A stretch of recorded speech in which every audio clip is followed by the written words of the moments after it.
we're diving into something bigger than just an update. It has been 6 months since I made the decision to leave my corporate marketing career. And this conversation today, it's going to be about legacy. It's going to be about leadership, identity, and what actually happens when you choose yourself. Not for a weekend. Absolutely not for a weekend. Like when you truly actually choose yourself. And it's not temporary motivation, but it's real. It's raw. It's everything you can imagine that's going to probably come from my mouth because we all know I come up authentic, true to myself, and I'm not going to hide that. So when I walked away from my corporate marketing job, it was a little emotional. It was not strategic. And I'm going to break it all down to you of what these 6 months have looked like, what has changed, what didn't, and what I'm building next. So I want you to get comfortable. I want you to grab your cup of coffee, and I want you to get ready to get into it today. Welcome to She Rises Through It, a space for honest becoming, slow growth, in the unfiltered middle of motherhood, healing, business, and building a life that actually feels good. I'm Sydney, and this podcast is where I reclaim my voice in real time. It's not about doing more, it's about doing it differently. If you're craving real conversations, soulful pauses, and a reminder that you're not alone in the messy becoming, you're in the right place. And just a reminder before we begin, I'm not a medical or mental health professional. Everything shared here is based on my lived experience. Please seek qualified care if you're needing support. You deserve it. You're not behind, you're becoming. First off, you guys, 6 months ago, can you believe that 6 months ago, I made the decision to quit my job with no backup plan? Absolutely no backup plan. With my husband semi on board with me, but knowing what it meant to our family and our marriage, because 6 months ago, I was done. It was a little emotional. It was definitely 1,000% impulsive, but I was done. I was just done. And there's this misconception out there that when you leave a stable job, you should always have a backup job and plan in place, or that it's always dramatic and chaotic.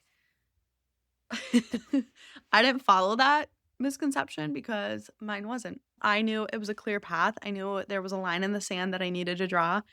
And the reasons behind all of it mattered to me. And the reasons of finding myself again, coming back to my family, being a wife for my husband, being a mom for my children, showing up as my best version of myself. And there's so much more that comes into it. I wasn't building anything I could hand down. I was thriving in a role that I felt internally like I was dying. And I just didn't see the mission, the vision. Do wholeheartedly love the company for the fact that like my husband has worked there for almost 15 years.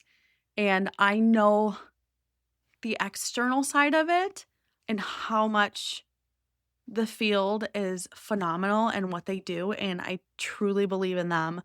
But when it comes back to like internal culture, it just wasn't aligning with me. It wasn't aligning with my values, and it didn't align with who I want to be and how I want to show up in this world and what difference I want to make and what movement I want to make. And I was operating in someone else's structure, someone else's timeline, someone else's vision, and that didn't cut it for me. Like, I'm a go-getter. I am a go-getter. I have dreams. I have visions. And that also in a male-dominant culture is threatening. Unfortunately, that is very threatening.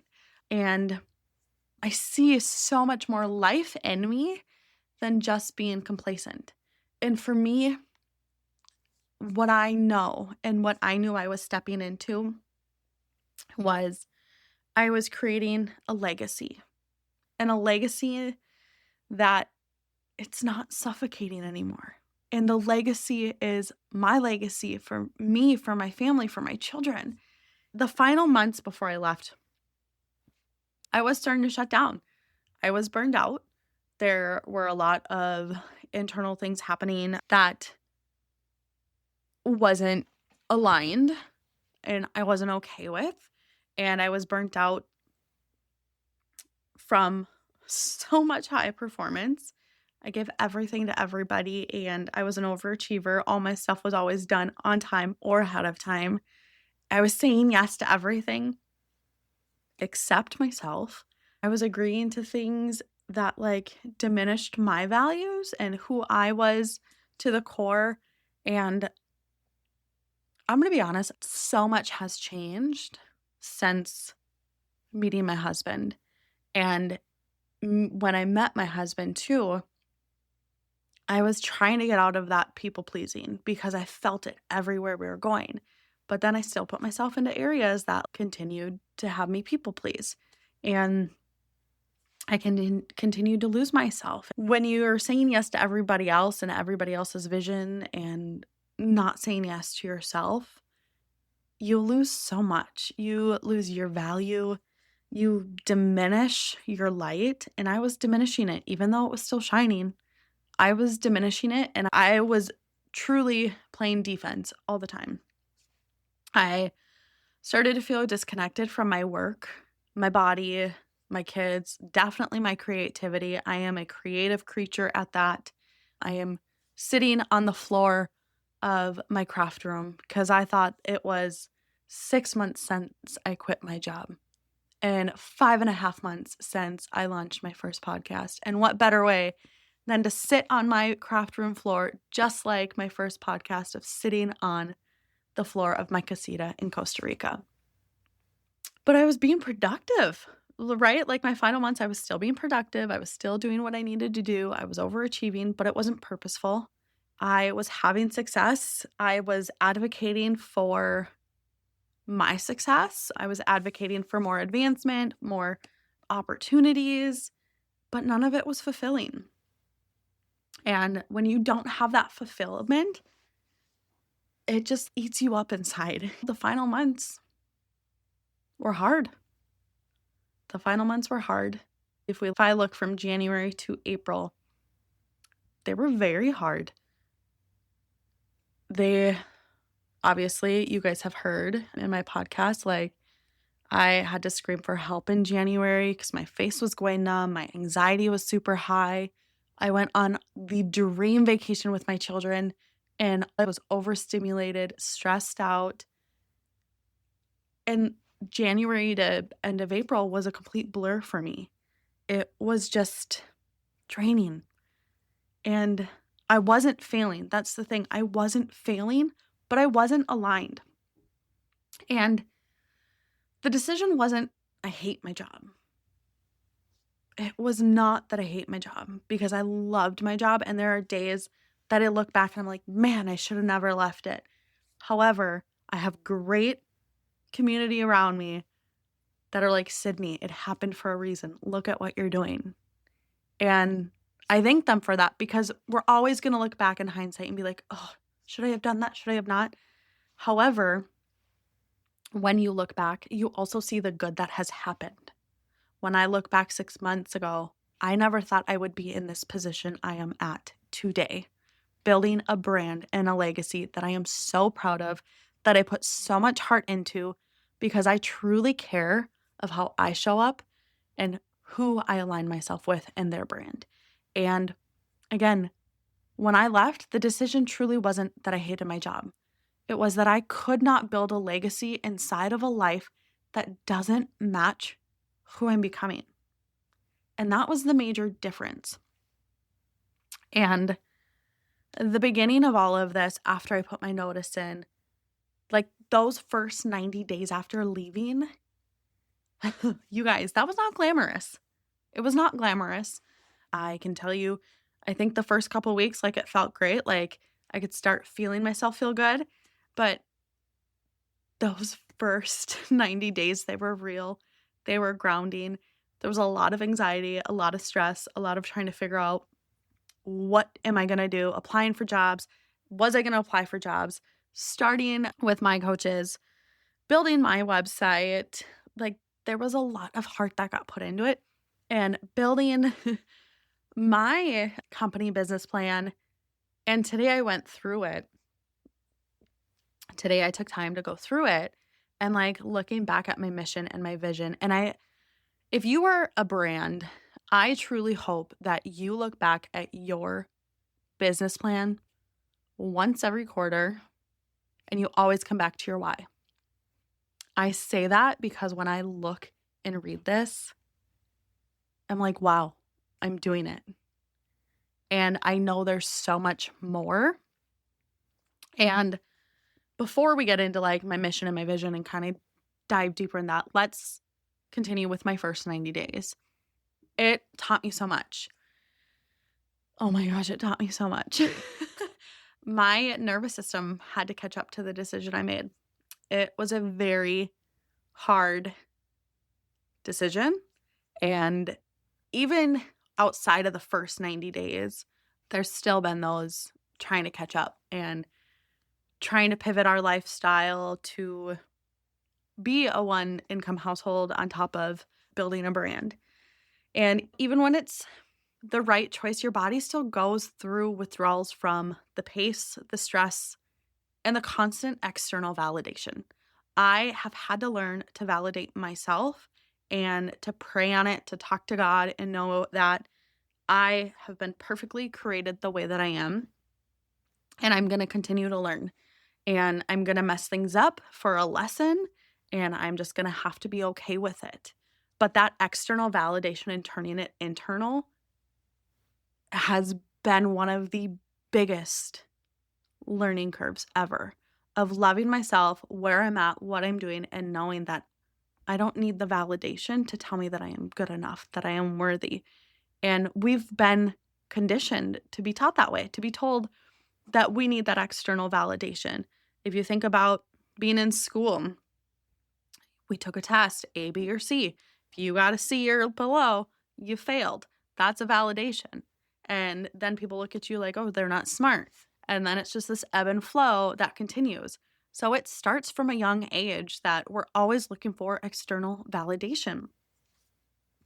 So the other thing it's taught me is space doesn't feel productive until it becomes necessary.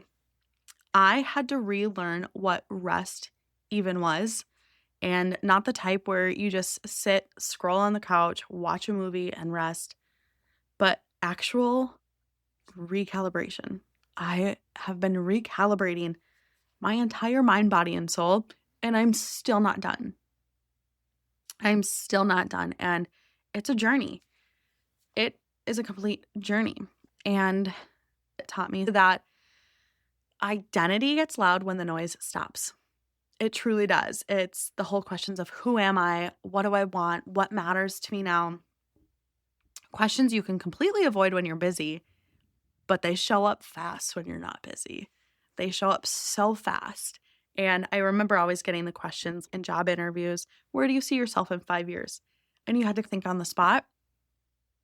But now when you get asked that question, honestly, my answer is, I want to be here in the present moment. 5 years from now, I don't know, because my trajectory is going to change. And that's the part of life.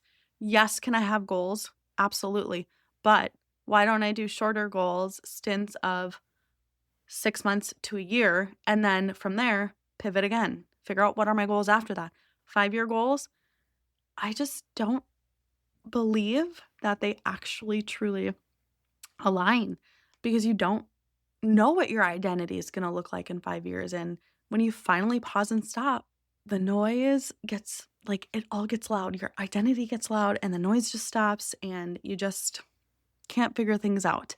And then you really have to do the inner work and think, oh my goodness, who am I? Who do I want to be? Who do I want to become? What journey do I want to show in this life? Another reason of what I've learned in the first 90 days, that creativity definitely doesn't return instantly. You have to rebuild it. There were portions that I knew what creative looked like, but it was perfectionism creative. And there have been moments of losing my creativity and trying to figure out what are things going to look like because I just want to go and jump, jump, jump. But then my creativity would just stop and it would just be too much and overpowering. Actually, just recently, over the last weekend, I got to sit down and draw for the first time in a long time. My kids were playing in the basement. I was drawing an outdoor scene. There's trees, a little pond, snow, and I was just allowing myself to flow. And I could see that my creativity from just like November, this is November wise for me, by the way, not my first 90 days, but November was a hard month for our family. But when things happen, that creativity has to take time to rebuild. And you have to earn your creative self back. You can't push it, don't rush it, because then it doesn't fully form, and great things take time. If you want to build a legacy, if you want to build a brand, it takes time. Too many times I see brands, companies, individuals wanting to rush and get somewhere, but then all of a sudden have to pivot because it doesn't align. Or awesome, great, it gave you what you were looking for with revenue and your ROI. However, does it truly align with you and really align with your brand? And was the creativity from pressure or was it from heart? Because it takes time to see things come together, get your creative self back. And it's just so interesting how myself, what has changed and flowing that into my brand and marketing and brand strategy on helping other clients can flow together of that exact meaning. Everything, you guys, I'm creating now, it's coming from integrity and it's not pressure. And that was the biggest shift for me. And that is when she rises through it. This podcast started, and it's going to take on a new note. It's going to be more grounded, more direct, more legacy driven, because my body is also saying that I was showing up in the beginning in a way, but now I'm showing up with signs of detoxing from stress, from inflammation, fatigue, inconsistent energy, and all of it. And it's just so beautiful that knowing what I want to build and what I am building is fully taking effect. And with all of this, we're going to talk about peptides today, and we'll get into that coming up. So don't worry, because detoxing from the stress, inflammation, my fatigue, all of it, it all comes full circle. And I don't want to get to that yet because I think this is juicy. We're juicy. It may not be juicy to you. It's juicy to me. So just enjoy it for the ride that it is. But I truly hope when you are listening to these podcasts that you feel my heart, hear my heart, and what I truly want to bring to this world. And I'm excited for what 2026 is going to unfold. I just want to talk about how these last 6 months have changed me as the person I am, as a woman, and as a leader. And I don't know if people talk about this enough. I've stopped on the podcast realm for a hot minute of listening to other podcasts besides today. But I've been flowing into music a little bit more. But when you strip away the titles, the roles, your job description, your expectations, you start to meet yourself. Some of who I met within myself needed to be rebuilt. And I'm still rebuilding. That's the thing. All of this work, all of branding, any type of marketing, any type of major build, it takes time. There are times that you're going to have to build something new. Then there are times you're going to have to rebuild things. And when I finally met myself and started rebuilding myself, I've started to become more intentional. Every move now that I do, I listen to my emotional authority because there's a purpose behind it. There's so many different opportunities that I should have partnered with over these last 6 months, and I didn't. Things changed. And I look back And I see exactly why. And they were my decisions not to partner, but I see the reason why, the purpose behind all of it, because I am being more intentional, more thoughtful, more driven, and what truly aligns with me.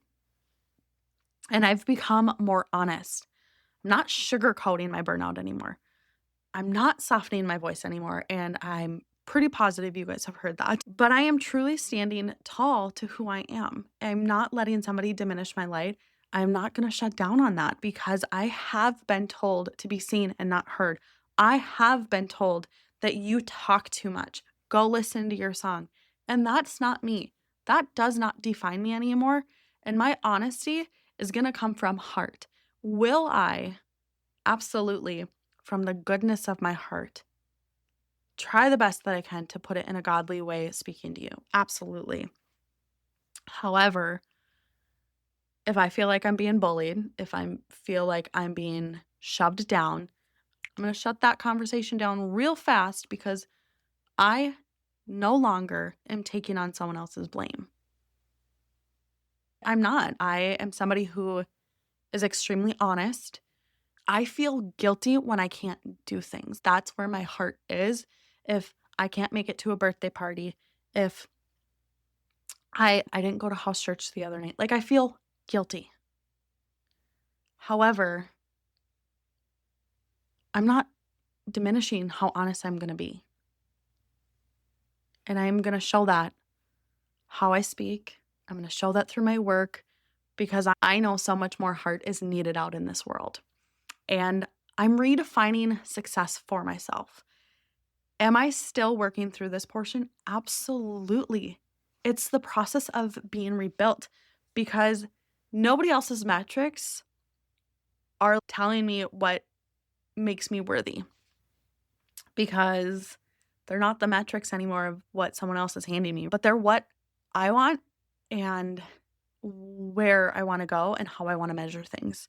And that I'm still redefining. There are days that I struggle with, oh, it's the money, it's this. And I had a beautiful conversation today with a book author, and we were talking about value of money to our self-worth.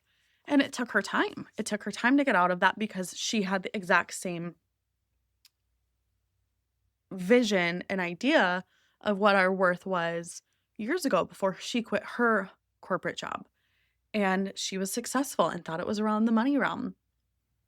It's not just about the money. Does the money help us to be able to live life? Absolutely. But are you truly enjoying life and filled with happiness and joy every day and showing up to the best of your ability? So when you start redefining that success and what it looks like to you and the meaning behind it, you can see so much more freedom within there. And my success, a great example, getting to be present with my kids and my husband and doing things on my time. Like that is what success looks like to me. And it's so beautiful to see it because I'm still doing purposeful work. I'm still fulfilled, but I'm fulfilled in so many different buckets now. And that's what success looks like to me. And I started leading instead of pleasing. You are always people pleasing. It drains you. It can tear you apart. And then when you try getting out of that, you feel this guilt, this resentment, this fear, this anger, this frustration, and people pleasing. Do I obviously take care of my clients? Absolutely. But I'm honest with them. I'm raw with them. I will tell them, take it with a grain of salt if they ask me for my advice, because I'm speaking from my experience and I let them know I cannot give you a business decision, but as a friend, this is my experience. And take that how you want to. So I lead now instead of please. And when you further step into an ownership, founder, leadership role, it requires a lot of clarity and not consensus. You have to take the time to really understand your purpose and why are you leading. If you don't understand that, you're going to continue to fall back into the people pleasing, or you will heavily turn into the micromanager type of leader. Or on the flip side, could be one that everyone's like, why are you in a leadership role when you do absolutely nothing? So, anywho. But what else? What else have I learned in the last 6 months and how I've changed? Oh, one more, because I'm assuming this podcast is getting long. You're welcome. I haven't had a long one in a hot minute, you guys. I have missed a week because we were in the hospital, and then Thanksgiving week I made it short. But I stopped asking for permission, and that changed everything. And it changed me, and my brand has changed me.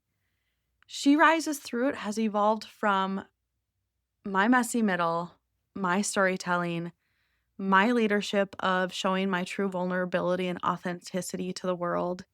And my retreats are becoming a bigger vision of why my offerings that I'm looking into doing are going to be more deeper and truly align with my core values and my mission and vision. And my messaging is going to get sharper, and it's getting sharper. My boundaries, they have gotten way tighter.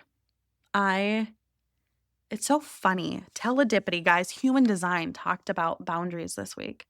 And my boundaries are getting tighter. I am respecting them a lot more because my voice is getting clear. And everything I am doing has become legacy focused. It's turning into a long-term, stable, structured, intentional brand. And I'm so excited for that. I'm so excited for that because this was my mission 6 months ago, and it still holds true to me today. My mission is to help women reclaim their voice, rewrite their narrative, and rise with purpose. Through brand clarity, storytelling, personal development, and the Sydney Jocelyn Collective inspires women to live a life and build a brand that honors their truth. Knowing that I'm honoring my truth and I am working on helping other women reclaim their voice and their truth and build their life is the most glorious feeling ever. I want to pause for a second because I do want to talk about bioactive precision peptides, how they've been integrated in my life in these last 6 months. And I'm going to be really direct here. You can't build a long-term brand on a burned out body. You have to do the work. Just like the inner work you're doing, just like the rebuilding, you also have to do the nourishment. And for a while, I was trying to do it by being burnt out. And you can't do that, right? My inflammation was high. My recovery was slow. My cortisol levels skyrocketed. My energy was inconsistent. I started taking my bioactive precision peptides before I quit my corporate marketing job. And after I quit and redid my blood test, my cortisol levels dropped like no other, and my inflammation levels dropped. And at that time, when I had just started my bioactive precision peptides, my stress response was reactive. My sleep was completely unpredictable. And I knew in my heart and for my life, my children, my husband, if I wanted to create something that's going to last, I needed to support myself differently. And that's where Make Wellness Bioactive Precision Peptides came into play. I started using them because they're clean, targeted, and effective without any of that garbage, junk that a lot of different supplements carry. And it's really hard to find. They support inflammation, digestion, metabolic health, stress resilience, recovery, energy production. And you guys, it's not about looking better, because if you want to look better, there's a lot more than just having a tool to help you in the process, but it was about functioning better. So if you're someone who's building, shifting, healing, recalibrating like I have been, these are your products, and these products matter. I will link the Make Wellness Bioactive Precision Peptides in my show notes for you so you can check them out for yourself. Retreats now. Why retreats? We went through my 90 days, my 6 months, and how I've changed, and why this upcoming retreat, it's a part of my legacy, and it's a part of the legacy. The Rise and Reground Costa Rica experience. Like, this has not been an impulsive idea. This was something I knew before going on retreat that I was going to build retreats. I had no idea why. It was never in my mind ever until before going on the retreat. And this upcoming retreat, it was built from everything I've walked through these last 6 months. The Rise and Reground Costa Rica experience is not just a getaway, and it's not just a cute girls trip.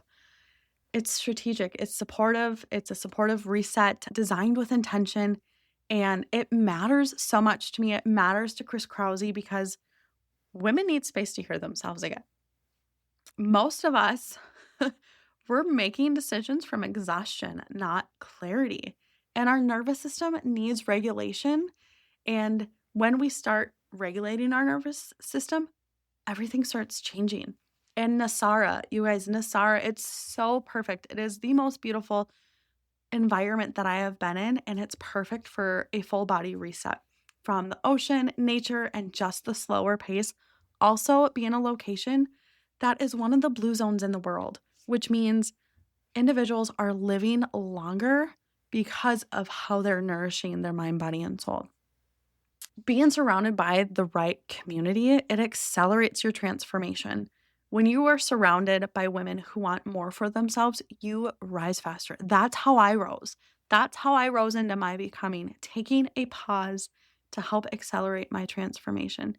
And my transformation is still evolving. But this retreat, it's structure that creates momentum. You are going to get daily strength movement with Chris, workshops that create real clarity. We're going to have chef-prepared meals. There'll be thoughtful grounding routines. I'm working on some workshops. I might do a little yoga flow in there or restorative yoga. But this experience is going to have a ripple effect.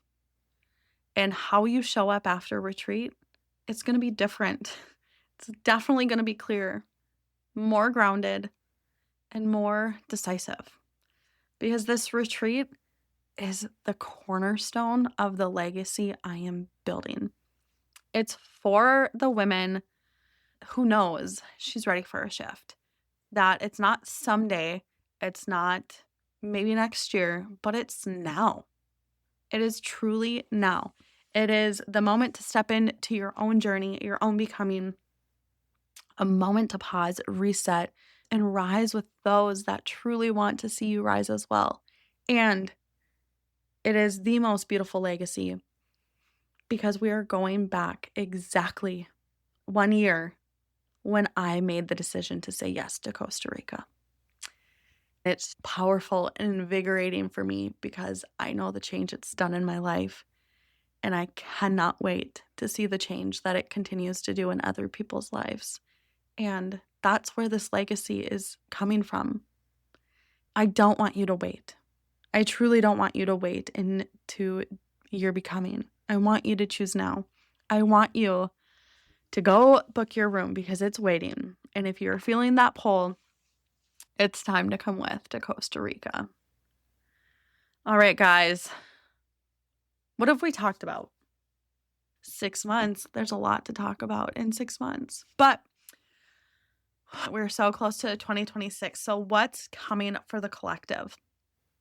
I'm going to give you a little overview, not a full deep dive, because 2026, we're leveling up and this brand is going to look a little different. I'm going to be streamlining things. I'm going to be simplifying. I'm going to be focusing on depth over volume. You guys, Instagram's great, but it's just surface level. It is just a moment that you can see my post for a second, but then within 24 hours, it's gone.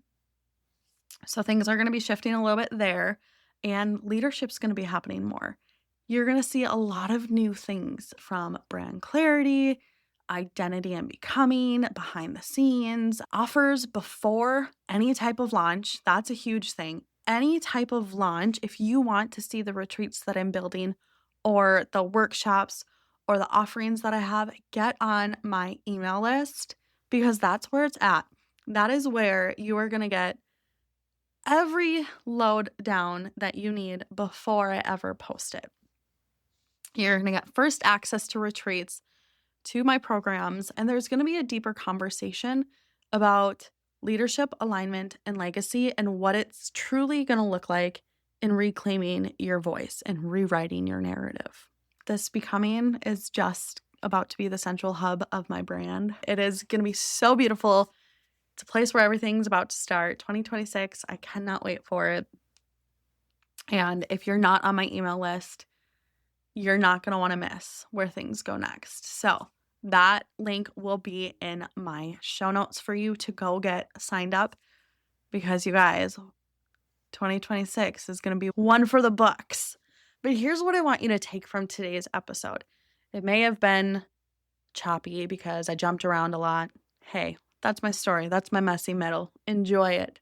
If you get a real conversation with me in person, we can guarantee we're both going to go on tangents. You might squirrel and then I'll squirrel, but it's going to be beautiful because eventually we'll get back to the same conversation we were meant to have. But if there's one thing I could ask you guys to take from today's episode, it's that legacy isn't built in one decision. It's built in the follow through, in the recalibration, in the way you choose yourself consistently, even when it stretches you. And these last 6 months, you guys, I will tell you, they have not been easy, but they have been the most transformative of my life.